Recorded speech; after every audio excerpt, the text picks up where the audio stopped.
Alors il est presque l'heure de dîner, est-ce que vous avez prévu quelque chose? Un petit plateau de fruits de mer, des anchois à l'huile d'olive ou un petit filet en papillote? Mais attention au plastique qui vous restera entre les dents. Oh.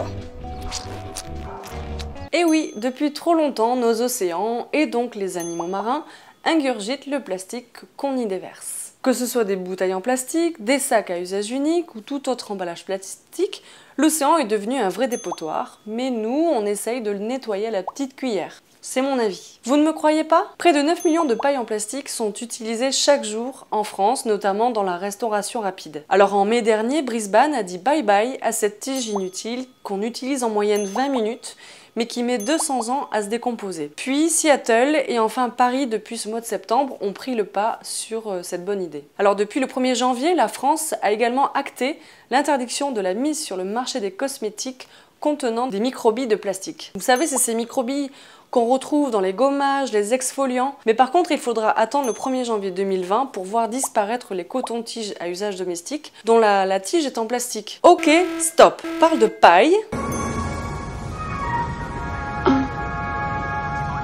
On parle de microbilles. Le premier nettoyant avec des microbilles bleues glacées. Et on parle de coton-tige. Les cotons-tiges Q-tips sont très doux pour leurs petites oreilles. Et pour les vôtres?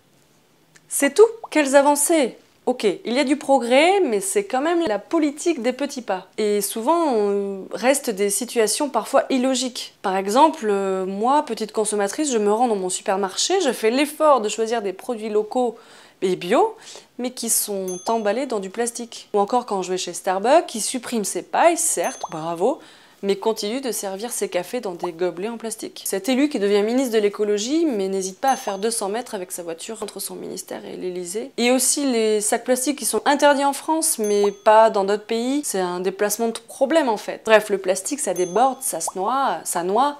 On se noie et ça tue. Interdire ou prévoir d'interdire à plus ou moins long terme, c'est bien. Mais ça ne va pas assez vite. Pardon, mais en tant que consommatrice lambda qui essaye de faire sa part chaque jour, eh bien je reste quand même alertée par des réalités environnementales qui sont partagées chaque jour dans les médias. Et je me dis que se battre contre une paille ou un coton-tige, ça me paraît encore très peu en 2018. Alors il me tarde le moment où on se battra contre des gobelets et les touillettes du petit café, ou les couverts et les assiettes jetables aussi. Les sacs en plastique qui subsistent encore dans certains magasins, notamment des magasins de vêtements par exemple, et pas uniquement en France, mais sur une échelle plus globale, européenne, voire mondiale. Et que tout le monde puisse s'accorder autour de l'effort à faire dessus, sans faire disparaître la moitié d'un problème et s'auto-applaudir des avancées écologiques. On ne peut pas être consommateur, ou en tout cas essayer de l'être, faire l'effort de l'être, quand industriels, lobbies et politiques nous mettent des bâtons dans les roues et ralentissent le process. Qu'en pensez-vous, Claire Nouvian? À très bientôt et à tout de suite sur mes réseaux. Bye, salut!